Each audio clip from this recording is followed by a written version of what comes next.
If you watch this clip not knowing anything, nothing really looks suspicious, right? Aespa's Winter and Karina are talking about their photo shoot and a staff member behind them leans over to seemingly look at a monitor or something off screen. How scary and creepy of a situation does it become though when spotted just seconds before this, an app that looks like the camera app was opened on his phone, and right after he quickly slipped it in his pocket. A Korean fan exposed this online today and it blew up. Fans pleading with SM to look into the situation and do something about it. Protect Winter, protect your artists. Now, just to note, she wasn't wearing a skirt, she wasn't wearing a dress. Winter was actually wearing these pants. But nonetheless, it still concerned fans because these pants can obviously be vulnerable as well. And don't forget, some of the other members were wearing dresses. Eventually, SM did come out with an unexpected statement. They said, "We've confirmed that the photographer in charge of the shoot who appeared in the video did not do what he was misunderstood of doing." They also randomly added in that, by the way, Winter enjoyed the photo shoot where nothing happened, okay? Most of the reactions I've seen to this do not buy this at all. The briefness of it, the suspicious way they added that comment about Winter enjoying the photo shoot, it seemed to a lot of people that all they did was ask, "Hey, did you do this? No? Okay, cool." There are some people pointing out that it's really hard to 100% absolutely prove what happened. She was wearing long pants. With so many people around and cameras, why would he risk anything? It doesn't make sense for him to try anything like this. But to most people, too many details line up to say nothing happened. I mean, I think we all wish, we hope nothing happened. Again, this person was in charge of the photo shoot. So hopefully SM investigates this to the best of their abilities for the sake and safety of their artists. This just happened today, so I'll keep an eye on the situation as it surely develops. But as I was trying to follow that heavier story, I was also following BTS's unfollowing spree, which unfortunately will transition us back to something very, very bad. So it looks like BTS, or whoever else helps them run their social media, went and did some spring cleaning on their Twitter account. You had some Korean artists on there, names like Conan Gray, who V has said inspires him. You had Lindsay Lohan on that list, but the one fans seem to be happiest about is Jason Derulo. Now, you may be wondering, why would fans be happy about that, and why would BTS unfollow Jason Derulo? Didn't they just collaborate on a remix of Savage Love that propelled that song to #1? Well, everyone on this list is probably on it for different reasons, and they're probably all not even negative reasons. Like I said, V literally said Conan Gray inspires him, and Conan Gray freaked out about it. So I don't see anything bad there unless Conan Gray did something that I didn't hear about yet. Let me know if you have. But the reason fans are happy about BTS unfollowing Jason Derulo, for whatever reason they did, is actually a few things. One is that fans felt he didn't really acknowledge BTS that much, if at all, especially in a certain TikTok video when the song eventually did hit #1. Seeing as how the remix featuring BTS played a major part in that, you can see how that looks like he's trying to take credit for it, or like he used them almost, which plays into the second reason, and that stems from this interview. It rubbed people the wrong way that he didn't even say BTS's name, just massive K-pop group. Right, I mean, you have Josh that's from New Zealand, you have myself,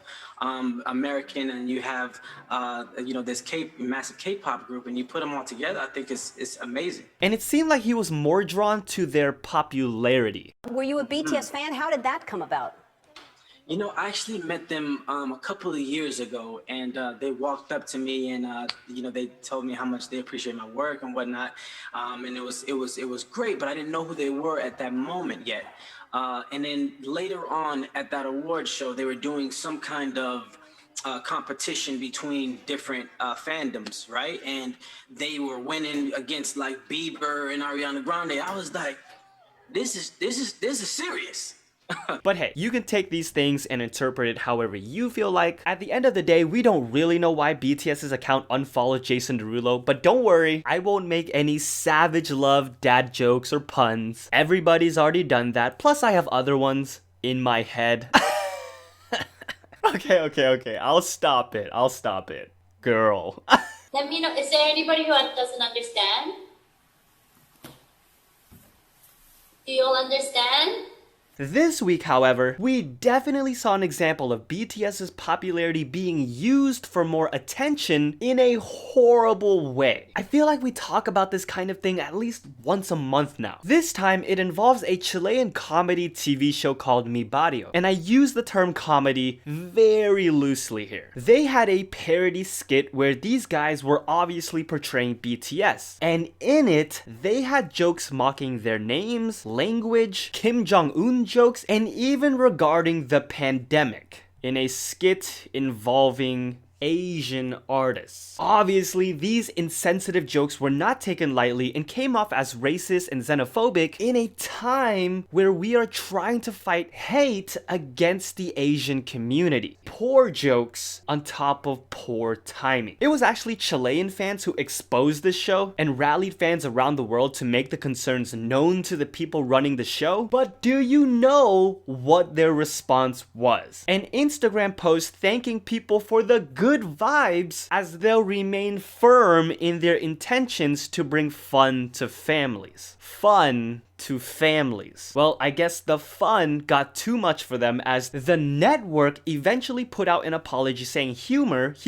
helps people with difficult moments as we are going through a pandemic. However, they want to show empathy for those who might have been affected by their sketch and ask forgiveness, that it wasn't their intention to harm any community. Yeah, well, as you can probably guess, a lot of people didn't see this as very sincere. Chilean fans are extremely disappointed and bringing up the time Jungkook talked about performing for the fans in Chile and working until his body couldn't take it anymore. But hey, just know this doesn't reflect on the entire country, just the people involved with this disaster of a parody sketch. It's actually awesome to see fans in Chile putting that show on blast, protecting BTS, just like it was awesome to hear the members of Red Velvet attending Wendy's first SBS performance and encounter since her accident at the end of 2019. It was first said that only Seulgi and Yeri were there, but then later the way Wendy described her ending fairy moment, it sounds as though all the members were there. Hopefully we'll find out for sure with some behind the scenes content. As of right now, we know for sure Miss Yeri was there.